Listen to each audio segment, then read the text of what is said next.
Welcome, this is where nerds come to learn things. If it's your first time here, click on the subscribe button and on the bell icon to get notifications about new videos. Thanks for watching, hope you enjoy it. So these are a couple of items which were damaged in the flood in January, and well, I think they are anyway. I'll look at this one first. This is a simple little SWR power meter thing. Diamond Antenna. Quality, I don't know, I wasn't happy with the quality of it actually, but anyway, I never really used it much. But this was in a box which was in the flood. So I just want to look at both these items and see if they look like they've been damaged or not. This might actually be okay. It may not have actually got the water in it because it's got this polystyrene box around it. It might have been okay. No, it's actually looking like it might be alright. No signs of rusting or anything. I don't think this got wet. So I think this has been good. We'll open it up anyway and have a little look inside just to make sure. But I think this is okay. I know this definitely got wet. I just saw a video yesterday from Peter of TRX Bench. He actually repaired a TH-78 or something like that, I think it was. It looks almost identical, but I think it's only a single band, I'm not quite sure. I'm not too familiar with that unit. I've had this one for years and years. I bought it brand new back in the UK, and the thing was about £400 or something like that at the time. And this is, God, 25 years ago. Right, so it's an old unit. And last time I tried to use it, it was playing up a little bit, so I thought, oh yeah, the capacitors are going, that sort of stuff, so I just left it alone. But yeah, it got wet in the flood, so I flushed that with clean water to try and stop corrosion. But I don't know, we'll find out what we find in here anyway. There we are. Alright, look inside. Yeah, it looks fine. I don't think it's got wet. I think this was lucky. So anyway, that's what the inside of it looks like, in case you're interested. So obviously you've got the SWR bridge in there. There's a single wire comes out of it. One top, one bottom. A few adjustments, and yeah, so it's got pep on it because it's got the power supply for the pep measurements. But yeah, I mean, it worked okay. I didn't really use it much. Used it a couple of times, wasn't really a big deal. But it looks like it's okay, which is quite surprising actually. If I put it on backwards, I have. Oh, oh dear. Of course I put it on backwards. There we go, we'll do it again. I've started using a lapel mic recently, so that's why the sound probably sounds a bit better. Hopefully better. Instead of using the mic that's in the camera. When I was using it, I was finding that, well, someone pointed it out actually. I hadn't noticed it until they pointed it out. When I use the built-in microphone on the camera, on the Canon EOS 750D, which is what my recording camera is, you'd have a lot of background hiss. If I'm using an external microphone, it doesn't get that. So that's quite interesting. So I now try not to use the internal microphone if I can, to avoid that hiss problem. Anyway, so at least this is okay. That's right, this survived, which is great. Because I had this and a whole bunch of radios and stuff all in a box. Well, I had a couple of boxes on the floor stacked up, and the water level got pretty high. And wasn't pretty. So here's a little phenomenon you don't see very often. You probably won't be familiar with it actually. PVC and polystyrene, they react when they're in contact together. What actually happens is they dissolve each other. So we can see here you've got the polystyrene has actually started to attack the PVC and vice versa, and actually basically dissolve. See, it's all sticking to the cable. So it takes a while. Usually I think you have to have some oils or something in progress as well, but to help accelerate. But there's you can see there it's all sort of sticking together. It's not just like dirt, it's actually chemically attacking each other. It's something you don't see very often. It's quite well known about in motorhoming because of the tendency to have polystyrene insulation inside motorhomes because it's light, but you cannot then have standard PVC cables because what happens then is they end up dissolving each other and it gets a bit messy. What's this one? Is that it? Yeah, that's that one. Goes like this. Cool. So Something to watch out for if you've got PVC and polystyrene together. But you don't end up with a whole lot dissolving and shorting out electrical wiring and stuff like that. Just in case you didn't know. So at least the box is still kind of okay. It did get wet, but it dried out pretty quick, I think, so it's pretty good. So that's what I paid for originally. From ICOM, I got it from ICOM. £80 that was. And I think I've only used it about 3 times. I got this the same time as I bought that. Alright, so let's open this up and see what's happened, because I did try and dry out the paperwork because I've got all the manuals and everything in here for this. It's got the circuit diagrams, the whole lot. So let's see how bad it was. So I got the instruction manual. It's not all stuck together at least. I managed to dry that out well enough. Circuit diagrams, are they going to unfold? Looks like it. I managed to dry that out too. So, and I also have the service manual and modification manual for this radio. I've got it. It's on a shelf up there somewhere. But it's got all the information about how to broadband it and expand the bandwidth, isn't it? You can change the options on the CPU for what frequency ranges it will cover for different country programming, or you can just open it all the way up. I've got all that information. So at least all this is still okay. So that's something. So I've still got the reference information in order to help me fix it. But so I do have the other manual as well, but it's a photocopy, so it's not as good. But at least I've got the original circuit diagrams. Battery pack, which is, yeah, that's wrecked. You can see it's just, nah, that's wrecked.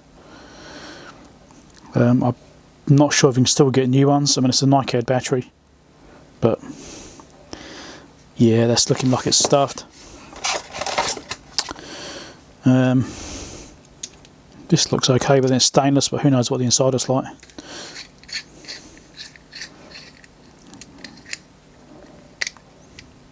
It's looking okay. That actually might have survived it. Yeah, it looks alright. There's no signs of corrosion. So this is looking alright. So I have an option of powering it. At least I can use that. Click my hook up my power supply onto this and plug this into it and use that to power it. Oh, you can see the display's had it. Oh, the liquid crystals come through. Look at that. Oh, damn. Well, that's the end of that then, isn't it? You know, if the display's gone, that's it. It's no good. That is such a shame. Antenna looks kind of okay. That is such a shame. I'm not ham, right? So technically I can't actually use these radios.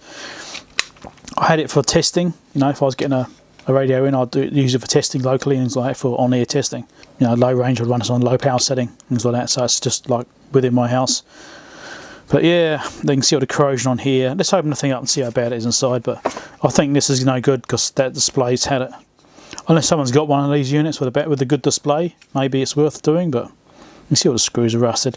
This is a modification I did when I first got it. I was a bit silly then, I suppose, but that's to allow you to change the bands. You held that button down when you powered it on, and it changed the bands it was running on. But we'll open it up before I turn it on, and we'll have a look. It's quite disappointing, you know, a bit sad really. You know, there's bits of gear I've lost in this flood because I've had this thing from new, and it was mint condition in the box, you know. Apart from that little bit I did on the side there with that button, which was a bit stupid, I think. I really shouldn't have done that, really.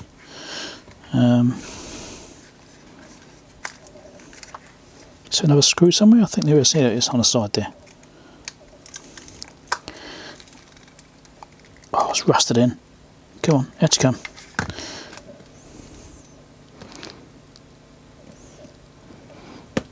It's turning, but I don't know if it's coming out.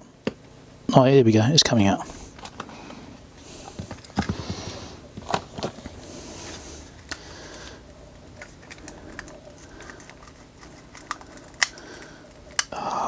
Yeah, this is ruined.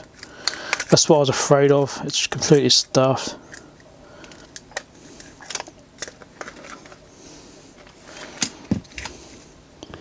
Yeah. Yeah, it's a mess in there. It's kind of what I was expecting, really. You know, you get something like this which is flooded in salt water. you'd be surprised if it can survive it. So it's quite a shame. You know, gets a bit closer, you can see. But yeah, it's quite a mess. Even though I've tried to flush it out with clean water, it seems to just mostly be surface rust and surface corrosion. Doesn't look like it's gone too deep. There's a module, plug-in module there, which I had for it, and that's what that modification was underneath there for changing the programming resistors. See under there? Yeah, this is all just a bit of a disaster, really. And it's hot-barred bloody cable as well, so you can't even unplug the cable. But look under there, you can see all the mess. It's all corroding into here. It's all just such a shame, you know. I looked after this radio so much in the past, but there's those caps there. They're probably leaked anyway. Really wouldn't surprise if they've been leaking, which is why I started playing in the first place. Over there too, but yeah, it's like there's a rubber seal there which has popped off from somewhere. Probably one of those LEDs. Yeah, it is. It's off the LEDs. It's so disappointing. It's, you know, it's kind of upsetting really that ended up like this. You can see all this battery connectors all had it as well. There's no bringing this thing back, is there? I was hoping I could repair this. Yeah, this is it's no good. Those knobs still feel okay though. It's a sad day when you get a radio like this, which you've been looking after for over 20 years, and ends up just destroyed like this. It's just quite sad. So I might try and pull the thing apart. I'll stop the video and I'll dismantle as much as I can and come back to it. See how it looks. So I'll start getting it apart. I've taken those knobs off. Those are quite stiff to get off, those top ones first. I've already loosened these nuts. Let's just unscrew these. That should at least allow me to then pull the board out. But yeah, this isn't going to be no good. This is not recoverable. Which means that there's likely that all those CB radios I've got, which also suffered the same fate in the flood, are likely to also not be recoverable, which is kind of what I was expecting. But I'll try them one by one, see if I can get anything to work, but it's not looking like there's going to be much luck with it. Which is a shame. They're probably not going to be recoverable. I'll be really surprised if I can get any of them to work again. So as far as I'm concerned, they're written off because they're no good, and no good for parts because they're all corroded and stuff. So anyway, so here's the top panel, comes off. Now there's going to be some screws in here. I can see one there, one there. That might be all there is.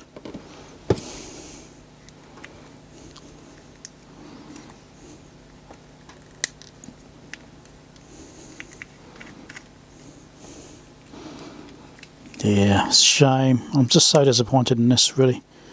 You know, it's quite upsetting. I think it's a plug-in module there.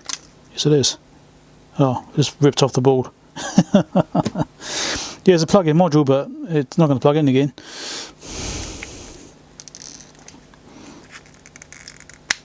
Oh, that's not going to undo. Nah. Oh dear. Oh dear indeed. There's a wire there which I think was a option. Don't know exactly what story is with that. Because when I buy things I tend to max them out. So like this is a plug-in module as well here. Pop that out. And that's where those resistors are for setting up the country settings in there. So that's where you choose what country frequency range you have. Yeah. This is not coming back, is it? Such a shame. They're not really worth much these days anyway, but considering how much they were when they're brand new, the value is just plummeted, you know. But that's the thing with technology, it gets better and better and prices come down. So I was hoping to actually pull this thing apart and try and clean it all up and see what problems it had and power it up and see what happens, but it's not looking like it's ever going to run again. Probably hear the disappointment in my voice actually, but shouldn't screwdriver, so I'll get it to pop with that. It doesn't seem like it's going to. Let's give it a tap. Sometimes it helps.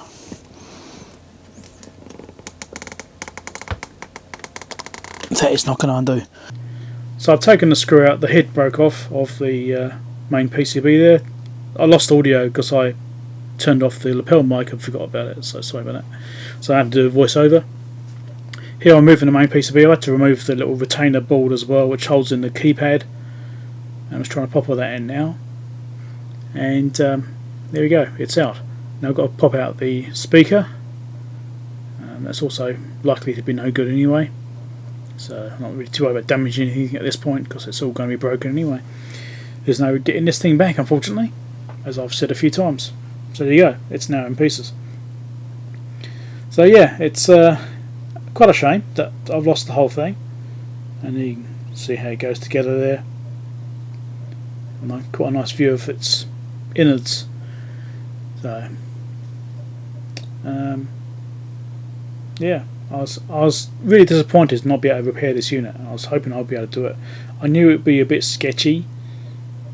If the display was intact, I probably would have continued to try and repair it and clean it all up and see if I could get it to work again, because there's nothing, although there's corrosion everywhere, it's nothing like rusted out. You know, the tracks look okay and the part leads look okay, because I had flushed it out with both clean water and isopropyl alcohol to try and recover it, you know, to try and prevent it from corroding away before I got a chance to come back to it and actually look at it. I did try and dry it out as well. I left it in the sun to try and dry it out too. But yeah, so here I am trying to get the main board out, but that's all those screws are just stuffed. They're not going to come out. Again, I've got another screw there which is broken off. Head's broken off the screw. But that's pretty much as far as it goes. I'll get that board there out. There's one more screw in the centre which comes out. That board lifts out, but there's nothing to see underneath there. He's got this big metal shield above the RF section, and that's as far as it goes because I can't get those screws out. The screw seems to be rusted in, so it's not worth effort trying to get it apart. So thanks for watching the video. If you want to see me trying to repair the CB radios, which I've also got sitting around, which may be recoverable or may not, please subscribe and click on the bell icon to get notification. Thanks for watching. I'll catch you next time.